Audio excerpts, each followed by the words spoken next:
Shalom, soyez tous salués dans le puissant nom de notre Seigneur Jésus. Comme je le dis toujours, c'est le nom qui a été donné au-dessus de tout nom. Et si vous ne croyez pas en Jésus, vous ne pouvez être sauvés. Si vous ne croyez pas en Jésus, si vous n'avez pas cru en Jésus, ce n'est pas aussi de votre faute. Alors si vous ne croyez pas en Jésus, ça veut dire que c'est comme ça que les choses doivent se faire. Puisque nous avons été sémences, soit de la perdition, soit de Dieu avant la fondation du monde. Dieu dit qu'avant la fondation du monde, il nous connaissait dans le sein maternel. Avant qu'il nous forme dans le sein maternel, il nous connaissait déjà, il nous avait déjà établi. Alors, voilà pourquoi je ne suis pas fâché et je ne serai jamais fâché contre les personnes qui viennent s'opposer à ce que j'ai dit. Moi, j'apporte seulement la vérité et la lumière de Christ. Je ne parle pas de moi-même, je parle au nom de Jésus, celui qui a reçu le nom au-dessus de tout nom. Et le nom qui fait plier les chines à n'importe quel être vivant sur la terre, dans l'univers. Le nom de Jésus est le nom qui a été donné au-dessus de tout nom. Et c'est le nom qui chasse les démons. Vous ne verrez jamais un vrai chrétien lier un démon. Vous ne verrez jamais un vrai chrétien taillader un démon. Vous ne verrez jamais un vrai chrétien piler ou bien emprisonner ou bien tuer. Un vrai chrétien ne taillade pas les démons. Il ne lie pas les démons. Liez-les, ça n'existe pas. Tuez-les, ou tailladez-les, ça n'existe pas. Un vrai chrétien chasse les démons au nom de Jésus. Alors si tu es chrétien, tu ne peux que chasser les démons au nom de Jésus-Christ. C'est le seul nom qui a été donné pour chasser les démons. Et c'est le seul nom avec lequel nous pouvons marcher et être fiers d'être que oui, nous représentons Jésus, nous représentons le Dieu Tout-Puissant. Nous portons le nom de Dieu. Quand nous acceptons Jésus et nous prenons le baptême, nous devenons sémences de Dieu, spirituelles, véritables sémences de Dieu. Parce que nous avons reçu la nouvelle naissance qui est d'eau et d'esprit. Alors si quelqu'un ne connaît pas ces choses-là, je suis désolé, vous n'êtes pas sauvé. Et si vous ne croyez pas à ce que je dis, vous ne seriez pas sauvé aussi. C'est bien dommage. Mais je lance un avis.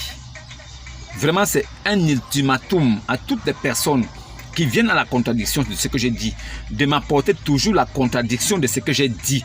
Est-ce que ce que je dis, ce que je dénonce, est-ce que c'est faux? Est-ce que c'est faux que le prophète Mohammed a couché un bébé de 6 ans? Est-ce que c'est faux? Est-ce que c'est faux que ce bâtard a sorti un verset qui dit, une sourate qui dit que la femme qui lui réserve ce qui est entre ses jambes et ce qui est dans sa bouche, la langue et les lèvres, pour qu'il puisse sucer, et la taper, il lui réserve le paradis. Est-ce que ce n'est pas écrit? Si ce n'est pas écrit, apportez-moi la contradiction. Est-ce que ce n'est pas écrit que le prophète, votre prophète, l'apôtre de Allah, se baladait avec des habits recouverts de sperme? Est-ce que ce n'est pas écrit? Est-ce que ce n'est pas écrit que votre prophète a dit qu'un homme, quand il vient chez vous, un étranger, si vous l'offrez hospitalité, la femme, pour que l'homme n'ait pas l'envie de coucher avec elle, qu'elle lui donne son sein 10 fois par jour? Est-ce que ce n'est pas écrit? Aïcha elle-même, que vous appelez la mère de Coran, donnait son sein aux jeunes garçons qui venaient, elle les allaitait. Et elle avait une obligation, elle disait toujours aux gens, allez d'abord vous faire allaiter par une autre. Ça veut dire que quand tu viens pour te faire allaiter par elle, elle t'envoie d'abord chez une autre. Celle-là doit t'allaiter 10 fois. Et quand elle a fini, maintenant elle peut t'allaiter. Aïcha, avant 18 ans, elle allaitait les garçons, les hommes. Elle était la femme du prophète soi-disant de Allah. De là, il Allah, Allah, Mohammed, Rasoul, Allah. Il n'y a de Dieu que Dieu qui est Allah. Et son seul prophète, c'est Mohammed. Et c'est vrai, parce qu'il n'y a pas eu un autre prophète qui est venu avec une révélation qui corrobore bien, qui vient dire que oui, ce qu'il dit était vrai. Nous croyons en Jésus. Parce que Jésus est l'accomplissement de tout ce qui avait été dit par les autres prophètes. Jésus est venu juste accomplir ce que les autres prophètes avaient dit avant lui. Il n'a rien ajouté. Mais il est venu perfectionner la vie du chrétien. Il est venu mourir en même temps à la croix pour nous permettre d'être sauvés parce qu'il sait, et il savait depuis la fondation du monde que ce n'est pas les œuvres qui peuvent sauver un homme. Et aucun homme sur la terre n'a été sauvé par les œuvres. Voilà pourquoi Jésus est venu mourir sur la croix. Celui qui croit en lui est sauvé. Maintenant, vous dites que non, Mohammed est venu. C'est le sceau des prophètes. Le sceau des prophètes. Alors nous allons voir sa vie. Pourquoi n'avez-vous pas mis sa vie dans le Coran? Pourquoi dans Al-Coran, il n'y a pas la vie de Mohammed? Son vrai nom, ce n'est pas Mohammed. Son nom, c'est Al-Qasim. C'est Al-Qasim, son nom, ce n'est pas Mohammed. Vous lui avez donné ce nom de Mohammed qu'il revête, mais le nom de Jésus a été donné avant même sa naissance. Jésus-Christ, son nom est donné avant sa naissance. Il porte son nom. Il est le Christ. Il est le Messie. Et le Coran certifie en disant qu'il est Al-Masiyah. Alors pourquoi vous ne venez pas en doute pour dire que ce n'est pas le Messie? Si vous ouvrez vos bouches pour reconnaître que oui, il est le Messie, alors fermez-la si on vous dit qu'il est Dieu. Si nous vous disons que Jésus est Dieu, alors et que votre Coran, votre livre de foi, dit qu'il est le Messie, alors il est Dieu. Parce que le Messie, c'est l'Esprit éternel. Si vous n'avez pas compris ça, je suis désolé pour vous. Alors, maintenant, je m'adresse à vous, musulmans, à 2 balles, qui venaient raconter des bêtises sans fondement. Quand vous venez me parler, apportez-moi des preuves pour me prouver que ce que je dis est faux. Jusqu'à présent, aucun musulman n'est venu me dire que c'est faux. Parce que moi, je vous attends. Vous venez seulement avec une vilaine façon de parler, avec votre faux français. Moi, je ne discute pas ça. Je sais que vous êtes des séments de la perdition. Voilà pourquoi je ne peux pas encore vous porter rigueur. Je sais que ce que vous faites, ce n'est pas vous-même. C'est votre esprit qui est comme ça. C'est votre nature. Vous êtes des ânes sauvages comme votre papa. Voilà, donc moi, ça ne m'étonne pas. Mais je vous dis une chose. Ce que je dis est fondé. Et celui qui va me dire que c'est faux, je l'envoie directement le verset. Je l'envoie... Non, au calme. Je l'envoie ça. Lui-même, il lit, il comprend. S'il peut pleurer, il pleure. Parce que votre Dieu qui est Allah, lui, il prie si un autre Dieu. Il prie si un autre Seigneur. Comment Dieu peut prier si un autre Seigneur? Sourate 70, verset 40. Comment Allah peut jurer? Comment Allah peut jurer? Hein? Comment il peut jurer? Comment peut-il jurer? Alors, s'il jure, Sourate 33, verset 56. Donc, mélangez les deux sourates là. Allez regarder. Moi-même, j'ai inversé ça comme ça. C'est pour vous permettre de travailler votre cerveau. Vous avez un truc que vous appelez Al-Furqan. Je veux que votre Al-Furqan travaille. Donc, votre faculté intellectuelle, comme vous pensez très intelligent là, il faut que ça travaille. Alors, allez-y regarder la sourate 33, verset 56 et la sourate 70, verset 40. Vous allez voir ça clairement. Et allez aussi voir la sourate 69, verset 42. Vous verrez que Allah, c'est un homme et c'est le tibia. C'est son tibia qui est reconnu par les musulmans. Au jour dernier, au jour de la résurrection, les musulmans ne reconnaîtront pas le visage de Allah, mais ils vont plutôt reconnaître son tibia, sa jambe. Est-ce que vous réfléchissez bien? Votre Dieu, vous ne reconnaissez pas son visage, mais c'est sa jambe que vous reconnaissez. Il faut réfléchir. Et maintenant, celui qui est venu de sa part, celui qui est venu disant qu'il vient de la part de Dieu, regardez le comportement, regardez les attitudes. C'est en ça que vous pouvez savoir s'il est vraiment un véritable, authentique serviteur de Dieu. Lui là, ce n'est pas Dieu qui l'a envoyé. Allah n'est pas Dieu. Parce que si c'était Allah était Dieu, alors il n'aurait pas fait tout ce qu'il a fait. Non. Parce que Dieu ne peut pas permettre à un homme de faire un mariage temporaire. C'est-à-dire que de donner ses biens à une femme et de la baiser. Pour du sexe. Ça veut dire que tu payes une femme. Tu payes la conscience. Tu payes l'intégrité physique d'une femme avec un bien matériel pour pouvoir user de son corps comme un objet sexuel. Alors votre prophète a dit, une femme qui met du parfum et qui passe entre deux hommes, c'est une prostituée. Donc si votre mère a déjà mis du parfum, elle est passée devant vous et que vous étiez avec votre ami, c'est une prostituée. Votre ami devrait la taper. Votre ami doit la taper parce que c'est une prostituée. Votre prophète lui-même, il a dit, il y a deux choses sur la terre qui ont marqué son existence. Il ne pourra jamais oublier ça. Il y a le sexe, la femme et le sexe et le parfum. Votre prophète, il a dit, il y a deux choses qui ont marqué son existence au point où il ne peut jamais oublier ces choses-là. La femme et le sexe. La femme et son sexe. Et le parfum. Donc lui-même, il mettait des parfums. Mais comment il peut dire que le parfum, quand une femme met du parfum, c'est une prostituée? Comment il peut dire ça? Et vous êtes là, dans une région pareille. Vous ne connaissez pas ces choses. Moi, je vous apporte la lumière de ces choses pour que vous compreniez.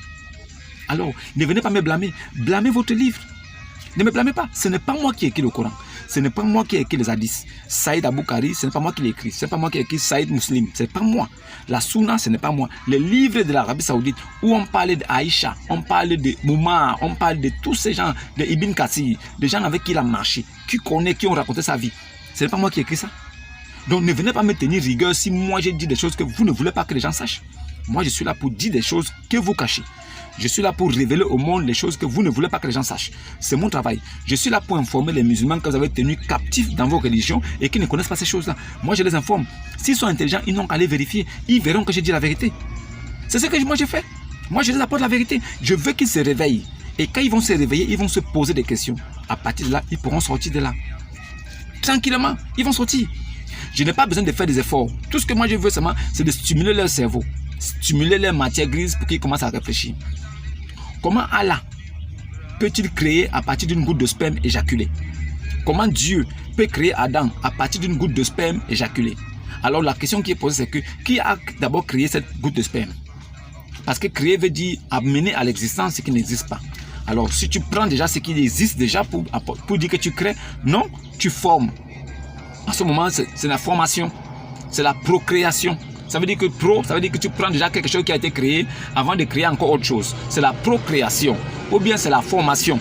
Allah ne sait même pas, ça veut dire qu'il ne connaît même pas la langue française.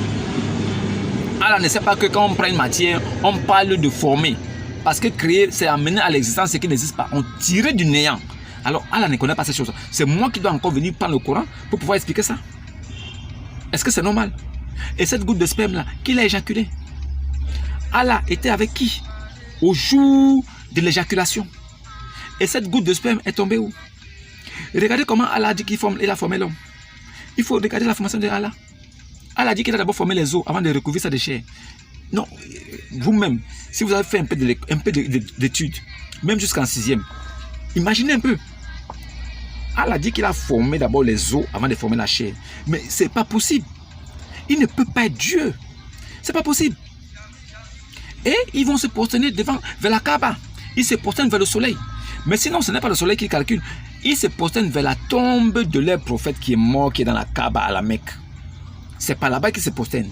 Voilà pourquoi leur Dieu a dit que dans la sourate 33, verset 5 à 6, il dit, certes, Allah et ses anges, ils prient sur le prophète. Oh, vous qui croyez aussi, vous les musulmans qui êtes soumis, qui croyez aussi, priez sur lui et adressez-lui vos salutations. Moi, je me pose bien la question, comment Allah va prier sur un homme? Créature éphémère, mortelle. Allah va prier sur lui pour quelle base? Sur quelle base? Pourquoi? Et il demande aussi aux musulmans, ceux qui sont soumis des forces, qui ne connaissent même pas le Coran, qu'il les demande aussi de prier sur le prophète. Pourquoi? Adresser les salutations à un mort. Quelqu'un qui est mort, si on lui adresse des salutations et qu'il est vivant, alors Allah aurait bien fait de l'élever au ciel. Et Allah, cela aurait été écrit dans le Coran, que Mohammed aussi a été élevé au ciel. À partir de là, nous devons mettre foi en Mohammed. On saura, là, en ce moment-là, nous saurons qu'il y a deux personnes.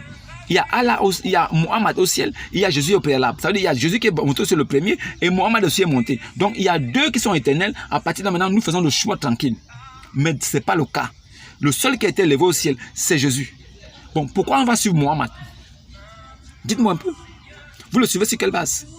Et lui-même, Mohammed, il a reconnu que son âme va reposer entre les mains de Issa, fils de Mariam, qui reviendra assurément pour juger la terre.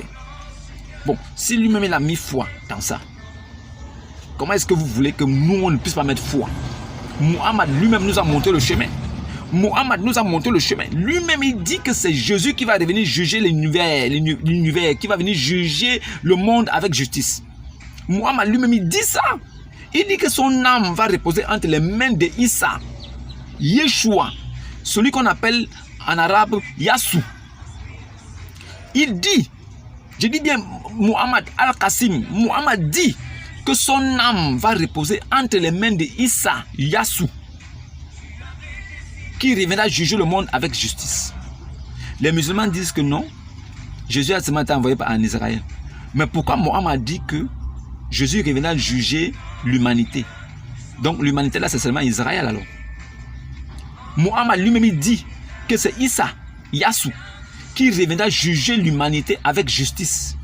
Et que son âme reposera entre les mains de Yassou.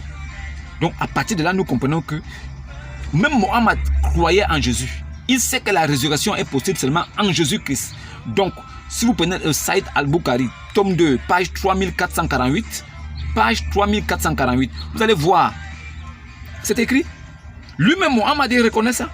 Alors, pourquoi nous discutons encore? Pourquoi je discute avec vous les musulmans? Pourquoi je discute avec vous? Si vous respectez vraiment Mohammed, parce que c'est Mohammed qui est votre Dieu, si vous le respectez vraiment, alors vous devez croire en ce qu'il a dit. Donc, croyez en Saïd Al-Bukhari. Saïd veut dire authentique. C'est des choses qui sont authentiques, certifiées par tout l'islam, pas des petits musulmans à 2 balles. Donc, si vous croyez vraiment que Mohammed est le prophète de Allah, alors vous devez croire que lui-même, il a dit que son âme va reposer entre les mains de Jésus. Et si son âme repose entre les mains de Jésus, qui est Jésus pour que son âme puisse reposer entre les mains de Jésus? Posez-vous cette question. Et venez me poser des questions, je vais vous éclairer. Croyez en ce que je vous dis. L'islam, c'est la mort. Bon. Aujourd'hui, nous devons parler encore de quelque chose. Le nous de majesté. Merci. Merci l'islam. Merci. Le nous de majesté. Aujourd'hui, je vais vous expliquer le nous de majesté. Tendez bien l'oreille et écoutez attentivement ce que je vais vous dire. Le nous de majesté est utilisé pour des personnes élues. Comprenez bien.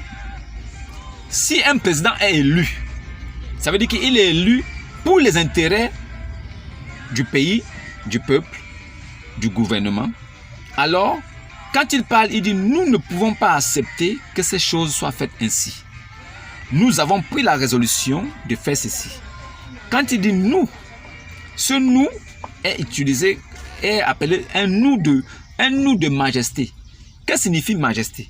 C'est un nous ça veut dire que c'est un nous qui renferme dans les propos du président un groupe de personnes derrière lui. En fait, il ne parle pas de lui-même, mais il parle au nom du groupe avec qui il est. Quand ce nous avons créé, ça veut dire que dans la création, il n'était pas seul. Il y a des personnes qui ont participé avec lui. Alors, si les musulmans ramènent ça à un nous de majesté pour montrer sa suprématie, je vous dirai tout de suite qu'un Dieu n'a pas besoin de montrer sa majesté. Un Dieu n'a pas besoin de montrer sa toute-puissance. Un Dieu dit, c'est moi le Dieu tout-puissant. Craignez-moi. Un Dieu dit, je le dis, du soleil levant au soleil couchant, il n'y a point d'autre Dieu que moi. Je suis l'Éternel, le seul. Un Dieu parle comme ça, il dit je suis. Un Dieu, il dit que c'est lui qui est Dieu. Alors libre à vous de croire ou de ne pas croire. Ça n'engage que vous. Mais nous avons créé. Nous lui insufflons notre esprit. Nous avons fait. Nous. Et ce nous est devenu un nous de majesté. Je vous dis en même temps que connaissant bien l'islam, c'est une super chérie. Ce nous-là, ce n'est pas un nous de majesté. C'est un nous de banditisme. C'est un nous de banditisme. Allah se réclame d'abord d'être le meilleur des créateurs, le meilleur des héritiers, l'orgueilleux. Allah se réclame d'être le meilleur. S'il se réclame d'être le meilleur, ça veut dire qu'il est en concurrence avec d'autres. Alors, étant en concurrence avec d'autres, Allah est parmi les dieux des musulmans. Ça veut dire que les musulmans ont plusieurs dieux. Et il ne peut pas dire moi parce que les autres vont se fâcher. Alors, il est obligé de dire nous avons. À chaque fois, c'est nous avons. Parce que dans nous là, vous prenez la sourate 9, verset 31, vous verrez que dans nous là, il y a Al-Masiyah. Allah ne crée pas seul. Il crée avec la parole. La parole qui n'a pas été créée. Dans le Coran, il y a 3 choses qui n'ont pas été créées. Allah n'a pas été créé. L'esprit de Allah, qui est l'Esprit Saint, n'a pas été créé. Et la parole de Allah n'ont pas été créées. Les 3 là n'ont pas été créés. Je répète encore. Dans le Coran, Allah n'a pas été créé. L'Esprit éternel, l'Esprit Saint n'a pas été créé. Et la parole de Allah n'a pas été créée. Donc les 3 êtres là n'ont pas été créés. Alors sur la base de ça, nous considérons quelque chose. Si Allah n'a pas été créé, sa parole n'a pas été créée et son esprit n'a pas été créé, ça veut dire que ces 3 entités n'ont pas été créées. Maintenant, si Jésus qui est Issa et il est la parole de Allah, ça veut dire que c'est avec cette parole là que Allah a tout créé. Et maintenant, si Issa est vraiment la parole avec laquelle lui, qui est Allah, qui n'a pas été créé, a créé toutes choses. Il a créé toutes choses avec la parole qui n'a pas aussi elle-même été créée. Et l'esprit de Allah qui est en Jésus, elle aussi n'a pas été créée. Alors qui est Jésus? Qui est Jésus? Jésus est celui qui a créé toutes choses. En lui a été créé toutes choses. Jésus-Christ qui est Issa, au lieu de Yassou dans le Coran, il a créé toutes choses. Et dans cette base-là, nous comprenons que le nous qui est utilisé, ce n'est pas un nous de majesté pour mettre seulement en évidence Allah, mais c'est un nous de majesté qui met en évidence la parole qui n'a pas été créée, l'esprit qui n'a pas été créé et Allah qui n'a pas été créé. Ce sont les 3 êtres là qui forment le nous. Nous avons créé, nous insufflons, nous. C'est parce que toutes ces choses-là sont faites par les 3 personnes. Si une personne quitte, il n'y a plus de création. La création ne peut qu'être faite par les 3 en même temps. Allah pense à quelque chose, sa parole aussi créatrice crée et son esprit maintient tout ça en vie. Donc nous comprenons en même temps que Allah parle de 3 choses. C'est pour ça que la sourate 3 verset 31 est claire. Ils ont pris les érudits et les moines comme Seigneur, outre que Allah est le Messie, fils de Mariam. Donc normalement, le Seigneur même c'est le Allah et le Messie. Le Seigneur c'est Allah et le Messie mélangé. Allah et le Messie mélangé. C'est ça qui forme le Seigneur, c'est ça qui forme normalement Allah. Allah, normalement, c'est une invention de Mohammed. Mohammed a inventé cette histoire pour pouvoir pervertir et pour pouvoir jouir de tout ce qu'il avait envie. Il s'est permis de faire des choses atroces sous la couverture de l'islam. Sous la couverture de l'islam, il a fait beaucoup de choses. Aujourd'hui, les petits musulmans à 2 balles parlent du nous de majesté. Vous pensez que c'est en disant nous, qu'on va le respecter. C'est en ce qu'il dit. C'est ce qu'Allah dit qui fait de lui Dieu. C'est ce qu'il dit.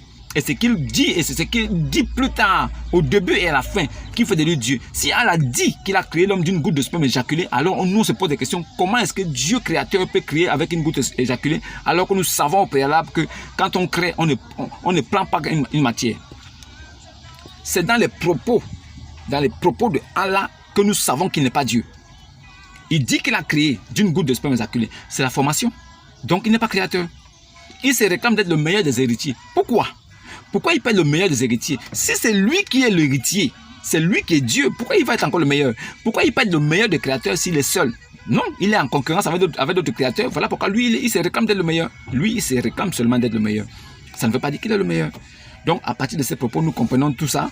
Nous comprenons tout ça clairement et nous pouvons admettre avec certitude que lui, Allah, n'est pas Dieu. C'est dans ses propos que nous savons qu'il n'est pas Dieu. Il dit, c'est moi le créateur, adorez-moi. Tout le monde peut le faire. Mais c'est dans ce que tu diras et ce que tu feras que nous saurons que toi, tu n'es pas Dieu. Alors, ce que Allah a fait nous prouve à suffisance qu'il n'est pas Dieu. Allah a créé le monde de 2 façons. Il a commencé par les arbres à la création et dans un autre verset, dans une autre sourate, il a commencé par la terre. Bon, à la fin, on se pose la question, il a commencé à créer par quoi? Par les arbres ou bien par la terre? Allah ne sait même pas comment il crée. Dans le Coran encore, Allah dit qu'il y a un des fils de Noé qui est mort. La question c'est que si nous prenons le Talmud, le livre des Juifs, et la Torah de Moïse, qui sont nés en l'an 33, et avant l'an 33, la Torah était déjà née. Le livre des Juifs était noué. C'est l'évangile qui est né de 0 en 33. C'est en ce moment que l'évangile est né. Donc si nous prenons la Torah, qui est née des siècles avant le Coran, nous voyons dans ce livre qu'aucun des fils de Noé n'est mort. Mais comment le Coran peut nous dire qu'il y a un des fils de Noé qui est mort? Mais il s'appelle comment le fils de Noé qui est mort? Quel est son nom? Il faut bien que le Coran nous donne ce nom. Allah n'a qu'à nous donner le nom du fils de Noé qui est mort. Et Allah confond Aaron, Marie sœur d'Aaron et Mariam, mère de Jésus. Il confond. Comment Dieu peut-il confondre quelque chose que lui-même il a planifié? Comment le Coran peut confondre Marie sœur d'Aaron et Marie mère de Jésus? Comment c'est possible? Comment le père d'Abraham peut s'appeler Térak et il s'appelle Hazar dans le Coran? Comment c'est possible? C'est des choses comme ça auxquelles il faut répondre. C'est à ça que nous posons des questions pour comprendre si vraiment Allah est le créateur de toutes choses. Allah dit que les noirs ont été créés de l'épaule gauche d'Adam et les blancs ont été créés de l'épaule droite d'Adam. Nous posons la question à Allah. Explique-nous comment ça s'est passé. Explique-nous qu'il a tapé dans l'épaule droite d'Adam. Des blancs sont sortis. Et il a tapé dans l'épaule gauche d'Adam. Les noirs sont sortis. Après ça, tout simplement, il dit aux blancs, allez, les blancs, allez au paradis. Et après, il dit aux noirs, vous les noirs, allez en enfer et je m'en fiche. Pourquoi allez en enfer, je m'en fiche. Pourquoi? Pourquoi tu envoies les noirs en enfer? Pourquoi? Quelle est la raison? Juste parce qu'ils sont noirs. La raison pour laquelle Allah envoie les noirs en enfer, c'est parce qu'ils sont noirs. Donc, comme ils sont noirs, ils sont mauvais. C'est ce que Allah dit dans le Coran, dans les hadiths. Allah dit que c'est parce que l'homme noir est noir qu'il est mauvais. Il doit aller en enfer, c'est tout. Allah ne veut même pas savoir. C'est Allah lui-même qui a créé le noir et il a créé les blancs. Mais il dit que les noirs doivent aller en enfer. Il ne veut rien savoir. Mais la question qui se pose, c'est pourquoi tu as donc créé les noirs? Pour les envoyer en enfer? C'était quoi le plan? Donc Allah ne peut pas être Dieu. C'est pas possible. Et il y a un trou du cul. Un trou du cul. Oustaz Diané. C'est regrettable. C'est regrettable. Oustaz Diané dit que on dit que Issa wassalam que Azawajal Allah Azawajal là il a là Allah Muhammad Rasoul Allah ça là même les démons ont récité ça. Mais je me pose la question aujourd'hui, qui a fait réciter la shadow aux démons? Quand les démons ont voulu devenir musulmans, soumis, musulmans, qui leur a fait réciter la shadow? Allah, shadow, la, Muhammad Rasoul Allah. Qui a fait réciter ça? Cette chanson-là, qui a fait réciter ça aux démons? Venez me répondre, j'attends des réponses. Qui a fait réciter ça aux démons? Bon, bref, c'est une partie. Maintenant, expliquez-moi, je veux comprendre. Expliquez-moi, j'attends des explications.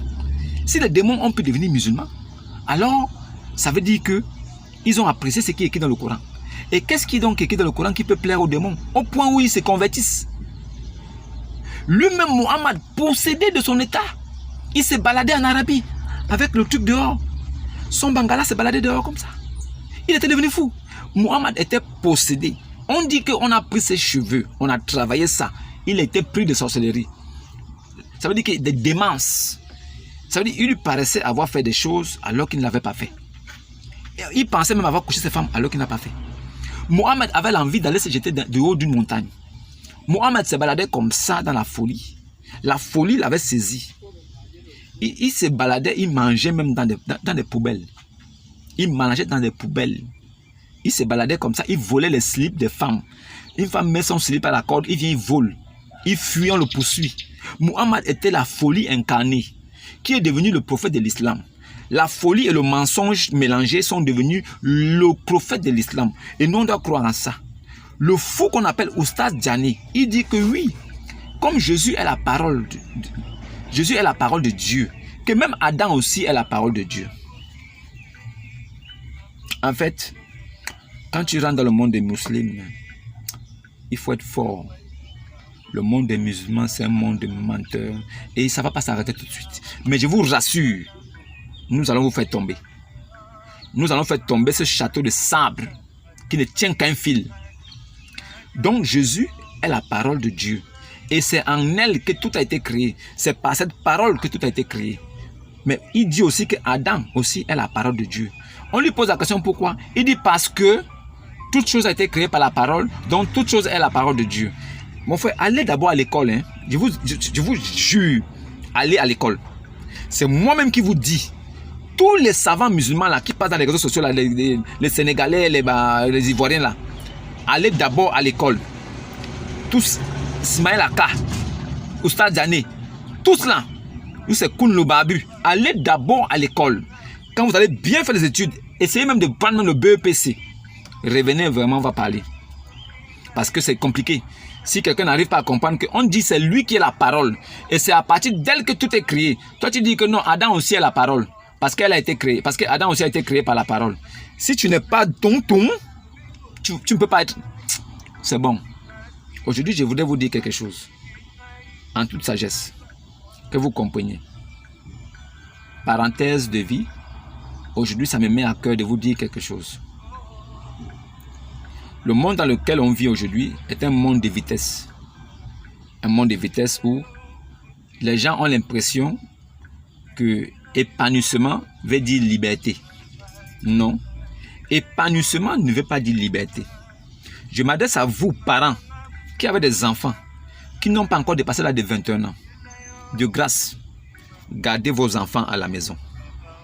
De grâce, prenez du temps et parlez avec vos enfants. Ce qu'ils vous montrent à la maison là, ce n'est pas ce qu'ils sont dehors. Ils ont deux visages. Ils se comportent comme Anna aux deux visages. Si vous connaissez la série, c'est une parenthèse. À la maison, ils ont l'attitude des petits garçons ou des petites filles pour vous faire croire que tout va bien et que c'est toujours la petite fille, le petit bébé que vous avez élevé. Mais dehors, c'est des lions et des lionnes. C'est qu'elles font dehors. Si on vous montre ça, vous allez pleurer. Vous allez comprendre que vous gardez à la maison des adultes comme vous, qui font les choses que vous faites avec maman à la maison. Quand ta fille de 14 ans, 15 ans a connu ces choses-là dehors et qu'elle sait que toi, tu n'es pas encore au courant, alors elle se comporte comme une petite fille, comme le tout petit bébé qui n'a rien connu, qui ne connaît rien. Mais quand elle te voit avec ta femme, ce que vous faites là, elle sait qu'elle-même fait déjà ça. Donc en même temps, elle vous voit genre. Elle vous voit genre, parce que ce que vous faites là, elle fait aussi. Parlez à vos enfants. Qu'il n'y ait pas de tabou. Aujourd'hui, l'Internet a permis à ce que des enfants, même que vous n'éduquez pas, soient éduqués par les réseaux sociaux. Aujourd'hui, la plupart des enfants sont éduqués par les réseaux sociaux. Vos enfants sont éduqués par d'autres personnes. Vos propres enfants que vous avez mis au monde, là, ils sont éduqués par d'autres personnes. Ça veut dire qu'ils prennent le comportement et les choses du dehors. Ils gardent ça en eux. Mais ils vivent comme des agents secrets. Double visage. Ça veut dire qu'à la maison, ils sont tranquilles, les enfants que vous avez connus. Mais dehors, ils sont des agents secrets. qui manifestent vraiment le crime et tout le reste. Ça, vous ne pouvez pas connaître. Vous qui avez des enfants, gardez-les à la maison avant qu'ils n'aient 21 ans. Vous ne pouvez pas être en train de dormir, vos enfants sont dehors. Vous, parents, qui laissez vos enfants se balader dehors à plus de 21 ou 22 heures, alors qu'ils n'ont pas encore atteint l'âge de la majorité, alors qu'ils n'ont pas encore atteint 21 ans. Certains, à 16, 14 ans, ils sont dehors. Pendant que papa et maman sont dans la maison, lui, il est dehors avec ses amis. Et vous ne savez même pas s'il est dehors à la cour. Parce que quand il parle à la cour, vous pensez qu'il est là. Mais quand vous allez dormir, là, vous fatiguez. Parce que vous allez au boulot. Vous travaillez tout ça, vous êtes occupé. Vous vous battez pour amener quelque chose à la maison pour qu'il puisse manger et dormir.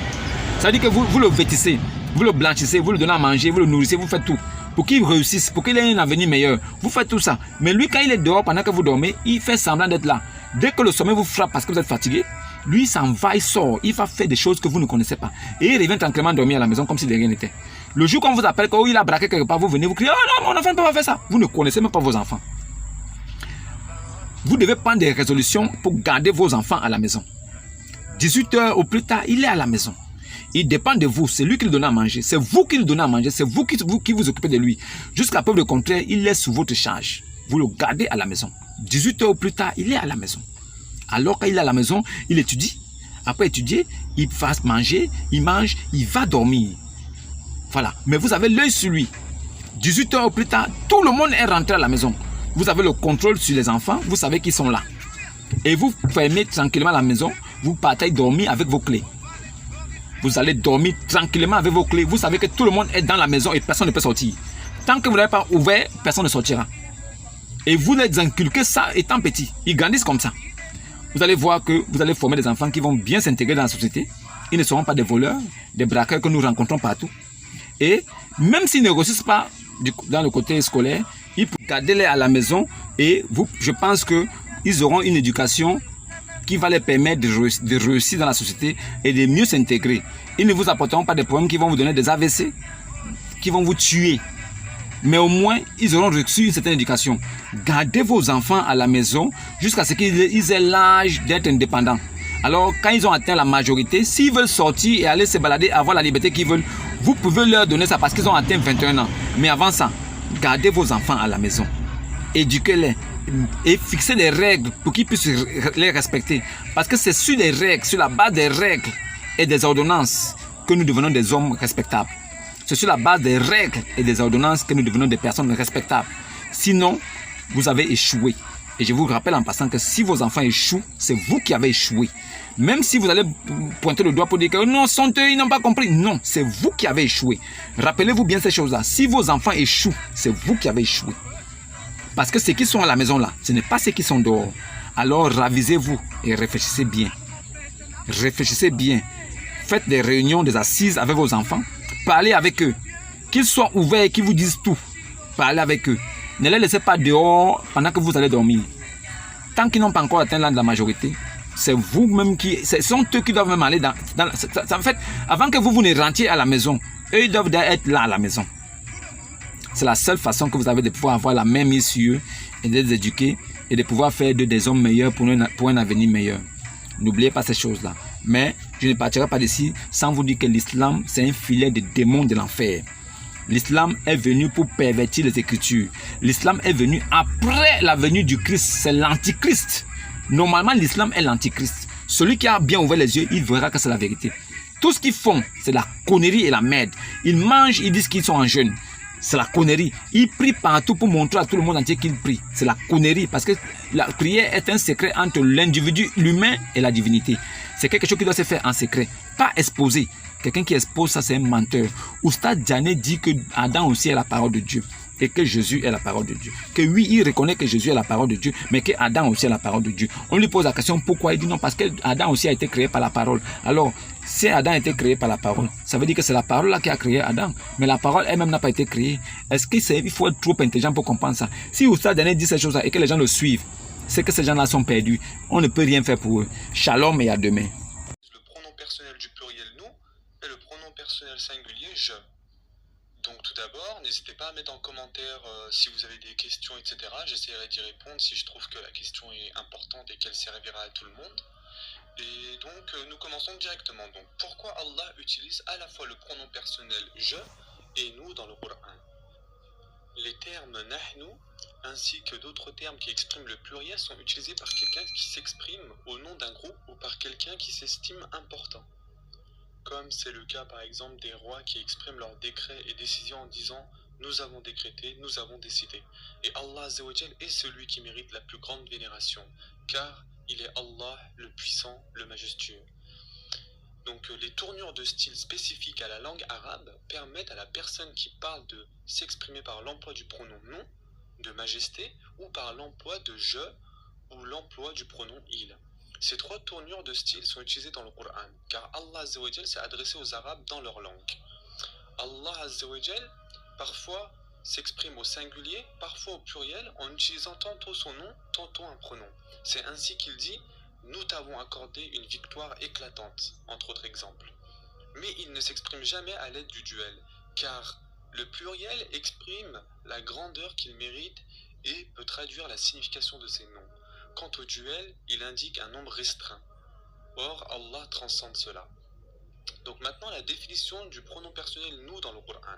C'est une caractéristique en fait du style littéraire en arabe, où une personne se désigne en employant le pronom « nahnu », c'est-à-dire « nous » par respect ou glorification. Il peut aussi employer le mot « ana », c'est-à-dire « je », indiquant une personne, ou à la troisième personne « huwa », c'est-à-dire « il ». Tous ces trois styles sont utilisés dans le Coran, où Allah Azza wa Jal s'adresse aux Arabes dans leur propre langue. Allah Azza wa Jal se réfère parfois à lui-même au singulier, par son nom ou par l'utilisation d'un pronom, et parfois par l'utilisation d'un pluriel, comme c'est le cas dans la phrase « En vérité, nous t'avons accordé une victoire éclatante » Surat Al-Fath, verset 1. Mais Allah Azza wa Jal ne se désigne jamais en utilisant la forme duel, parce que le pluriel fait référence au respect qu'Allah Azza wa Jal mérite, et peut aussi désigner ses noms et attributs, tandis que le duel évoque un nombre spécifique et rien d'autre, et il est bien au-dessus de cela. Ces mots donc, inna, c'est-à-dire vraiment nous, et nahnu, c'est-à-dire nous, ainsi que d'autres formes de pluriel peuvent être employés par une personne parlant au nom d'un groupe, ou ils peuvent être employés par une seule personne dans le but de marquer le respect ou la glorification, comme cela est fait par certains monarques lorsqu'ils font des déclarations ou émettent des décrets, dans lesquels ils disent « nous avons décidé ». Dans des cas comme celui-là, seulement une personne s'exprime, mais le pluriel est utilisé comme marque de respect, n'est-ce pas? Celui qui me mérite le respect plus que tout autre est Allah Azza wa Jal. Ainsi, quand il dit dans le Coran « inna » et « nahnu », c'est pour le respect et la glorification et non pas pour indiquer la pluralité des nombres. Donc, si un ayat du Coran de ce type cause de la confusion, il est essentiel de se référer au ayat clair et sans ambiguïté pour avoir une clarification. Et si un chrétien, par exemple, utilise ce ayat, en vérité, c'est nous qui avons fait descendre le Coran et c'est nous qui en sommes gardiens, Surat Al-Hijj, verset 9, comme preuve d'une pluralité divine, il nous est possible de réfuter cette prétention en citant des ayats aussi clairs et dépourvus d'ambiguïté, tels que « Et votre divinité, c'est une divinité unique, pas de divinité à part lui, le tout miséricordieux, le très miséricordieux. » Surat Al-Baqarah, verset 163. Et dit « Il est Allah unique. » Surat Al-Ihlas, verset 1. Ainsi que dans d'autres ayats qui ne peuvent être interprétés que d'une seule façon. Par conséquent, cette confusion sera dissipée pour celui qui recherche la vérité.